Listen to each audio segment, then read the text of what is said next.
Hi all, I hope you're doing well today. Given this is a Sunday, it's a good day to explore a mystical understanding of prayer.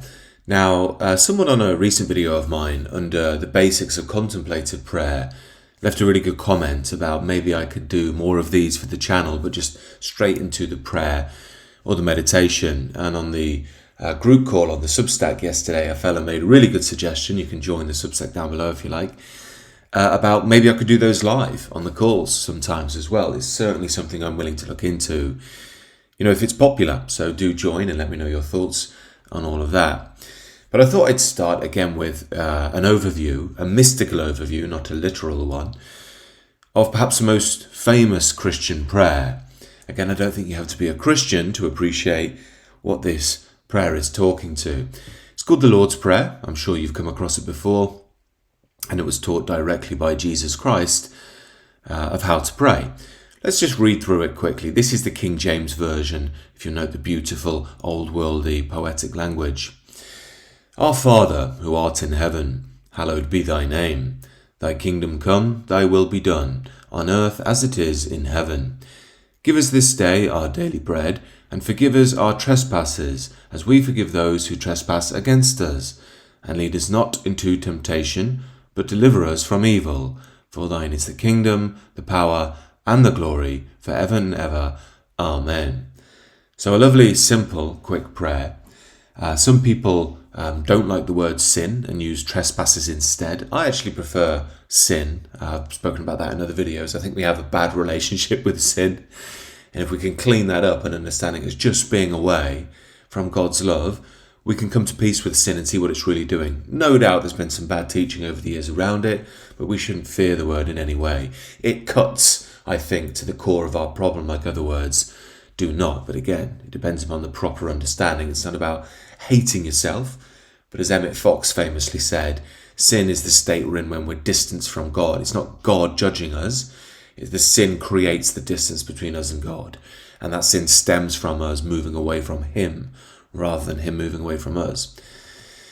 But anyway, back to the core point here. I want to break this down a bit and explore each passage. So when, hopefully, if you ever do want to say this prayer, you can connect with it all the more richly.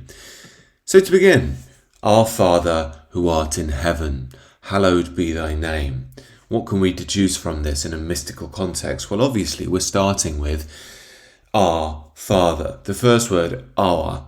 Now, what does that tell us? Well, this isn't about me, This isn't just about Richard's connection. There's a relational aspect to our relationship with God, It's not just my relationship with God and God's with me. That's, of course, a very important dynamic. But I must recognize that God is your Father too. And what does that imply? Well, all of us have divine worth in us, We're all children in front of the Father, no matter how evil we might seem, no matter how lost we might seem, no matter how prideful, how clever, how spiritually advanced, or how spiritually clueless we are. We're all one in God because we're all one in life. He is our source. Further, the Christian tradition uses male terminology for God, the Father. Now, I've spoken about this more on the main channel, but the idea here is the giver of great order, the one who can oversee us with authority. The mother, archetypally speaking, and you'll find this across all traditions, not just Christianity, tends to be the more compassionate flavour, the yin in the yin and yang. And what is the yin? Well, it's the more dark, the mysterious, but yeah, it has more of a compassionate side, a softer side.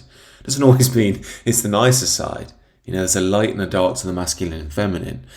But in the Christian tradition, it's very much about order, the loving Father guiding us. Sometimes you might have to rebuke us, just like you have to rebuke your toddler son when he starts, putting his hands in the soil and throwing it at the other kid or whatever. But it doesn't mean you hate your kid, you love your kid. And at times you'll have to soothe your kid and make sure he's well. And this is our divine Father. That's the role he plays in our lives. Of course, it's not a literal role, as some people see it. God isn't on a cloud. I've looked at a cloud, I can't see him.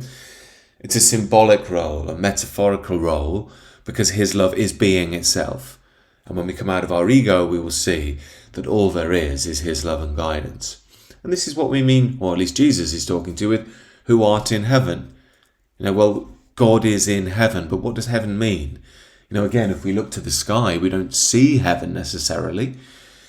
He means that God is in that space of transcendence, which really is the core of reality as well. You could say it's something like pure being, the light of being is God. And our human experience, a bit like Plato's cave, if you know that analogy, experiences the world through the senses. Sight, touch, smell, and so on. And that gives us certain readings of the world. Now, these readings are often imperfect. They're a glimpse of true reality, but they're just a human-centric reading. But the heavenly reading is God's love, which is both all of the senses and beyond it, because it's the energy that makes it all possible. And this realization is holy. That's the great realization of oneness. Everything else appears to be individual as we look out, a pencil, glasses, a book. But in reality, the source that binds these things is the holiness of God. Again, it's what Aristotle might refer to as the unmoved mover. I think Aquinas, a famous Christian saint and figure, especially in the Catholic and Orthodox churches, riffed on that. Now, as we move into the next phrase, we've established who God is and that he's holy and the source of all. So we say, thy kingdom come. Well, where is that kingdom coming? Well, it's coming into your life, in your individual life. So when you're saying this prayer, you can envision the core source of life coursing into your body, your physical body, into your day-to-day life. And again, what does that mean in practical terms? Well, it means thy will be done. And what's God's will? God's will is what's happening. So again, God's will isn't always nice things, like a brand new bike or a brand new car, or women liking you. Those things may happen at certain times, and they will probably be improved by you being closer with God, but I'm not a prosperity gospel guy. If your soul's in a good shape, you're going to get better results, but I don't think that's why we're really connecting with God. We're connecting with God because he is the Father of all, and when his will is done, we are more than aligned with him. You could say we even melt into him. So his will be done. That's true reality. May we align with reality as it is and not resist reality, which is going to create mass suffering. And may that be done on earth as it is in heaven. So this is the union of duality, the breaking down of duality. Again, we can go back to the core reality is God, being, consciousness, life. And earth, or the world as it is sometimes called in Christian teaching, is our interpretation of it, the world of trouble, of anger, of lust, of want, all these things. Now again, it's not to say you shouldn't, want to eat or have a nice wife or get a good job. That stuff's fine. But again, what it's saying is, may the heavenly will be aligned with my actions in life. This is the center of the Christian life, if you're willing to take it on board. And it's not easy. It's not easy. So Christ gives us a teaching for how to deal with this when it's not easy. He says, give us this day our daily bread. This references another teaching from Christ where he tells us not to worry. Not to worry about all the things of life, where we're going to get food, how we're going to survive. He has this lovely teaching where he talks about the birds of the field. Don't worry about these things, and you're worth more than a bird. So you must trust God. And when he says trust God, that's not you waiting by the phone for that phone call or expecting, bread to drop into your hand. Bread is a metaphor for being given your worldly needs. What he means is just be at peace. Be at peace and it will come. It will be given to you. And there might be trials there. But just like Jesus in the desert, we don't question the trials. We accept them and realize that they're for our learning and our evolution. Then we come back to what happens if we make a wrong move. And notice here, Christ doesn't say, forgive us if we make trespasses. He's aware we're going to make them. And forgive us our trespasses, he says. He's already assuming you've made them or are going to make them. Now, this doesn't mean that we say, oh, well, I'm going to sin anyway, so let me go and steal from that shop or whatever it may well be, or lust after that woman in my heart. It means that we need to be aware that we're fallen and imperfect. Human beings are fallen. But we have a methodology here through which to recover our fallen nature. So we plead to the Father, forgive us of our trespasses, or as I like to say in the morning, forgive me of my sin, And that's because I find it more powerful. I find it more cutting. I feel it really gets to my heart, really gets to the block between me and the Lord. Now that's just me. You go with what makes you more comfortable. And then we really get the answer immediately of how we do that. We will never be forgiven of our sin or trespasses until we forgive others. Now, don't think this means that if you've got some burning resentment that's been there for 10 years, you have to let go of it right away. A lot of us aren't there. I know it took me many years to really be able to forgive some people. The point is that we're willing. We're willing to be open to forgiveness. You don't have to be ready to forgive yet. You have to be willing. Now, you will get to a point where you can just say it because you'll be more spiritually evolved, and you can just say, and forgive us our trespasses as we forgive those who trespass against us. Now, I'm not saying this as a smarty pants because I've got it all sewn up. I will still pick up resentments and towards other people. But because I've been taught a very powerful lesson throughout my life that I just cannot afford to hold resentment and anger to other people who trespassed against me, I get it out much faster now because I know it's pure poison. And it almost ruined my life, as it does many people's when you hold on to these things. So Christ is saying, you will be forgiven when you're willing to forgive others. And what's that? There's no tie to the world anymore. And if there's no tie to the world, the ego can't craft its stories. Oh, that person screwed me over. Oh, that person I disagree with politically is messing up my world. That's all gone. That's all gone. And what you have is pure reality left. And then you're free to be with God. Remember, that's not always easy. Sometimes there's a lot of noise in our soul that's going to block our relationship with God, but we welcome that noise. You have to see it and be conscious of it, and it will be burnt up the more that you face it. And lead us not into temptation, but deliver us from evil. A lovely line here.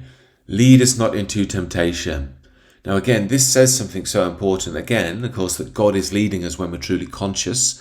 And God always speaks in stillness, the voiceless voice. You'll know him by his authenticity. You'll feel it within when you're clean and clear. And we're asking him not to lead us into these places of temptation. Now, a good friend of mine, who's something of a mentor, had a really helpful teaching in this regard. And he always used to say the first one's on God. So what he meant by that is if I see a beautiful woman walking down the road, I'm a married man, I have a history of being a bit of a playboy back in the day in London. I don't want to be involved in that life anymore. My friend would always say the first one's on God. I can't change a beautiful woman walking by. I'm a man. I can't change even noticing a beautiful woman walking by. We know what it's like. You have a glance, you think, oh wow, she's really attractive. But I can change turning around and having a look at her backside. I can change me not creating a narrative of what if I use my old school Jedi mind tricks and go up and talk to her and try and get a phone number. All of those narratives, either doing it or fantasizing about it in my heart, I can do something with. So what we're asking the Lord for here is, let's allow the world to be as it is, but guide me away from the sin of my own heart. And of course, the reason we're trying to do this is it delivers us from evil. So to the context I'm using, if I start talking to that woman, that's a betrayal of my marriage vow, a betrayal of my wife, a betrayal of myself, a betrayal of my son, a betrayal of the vow I've made to God. So that's evil. And in the modern era, we don't like language like that. You're just talking to a woman. No, I'm not. That could open up many dark doors. And as you might imagine, there are a gazillion ways that we can understand this temptation. It could be, screwing someone over financially. It might be taking pride and looking down on someone else and they feel worse. We've created a bit of a poison in them. So we're asking God to be clear. And again, if we make an honest mistake, we admit our trespass as before. And we will be delivered from, quote, evil. Finally, for thine is the kingdom. This way of life is God's way, the true kingdom. It's not a worldly kingdom of King Charles. It's the true kingdom of peace beyond this world. The true power beyond this world is the true glory of life, the true hope of life. Life is, if you haven't noticed already, an insane thing. You'll drive yourself mad if you try and figure out why we're here. We try and have a rational mind towards the nature of an irrational situation. But in God we find the true glory, which is beyond the answers the mind can truly understand. We find the peace that passes all understanding, as Christ states, forever and ever. Again, this is eternal. And what he means by that isn't it's eternal linear time, it's the eternal now. We're in the eternity already. We're at one with God already. It's here and now forever already, but we're having an experience on a physical plane. But before and after, if we can use those terms, not exactly perfect terms here, that's where we are one with God. And we always are, but we're just having this experience now, which is in a horizontal time frame, a linear time frame. Then we end it with an amen.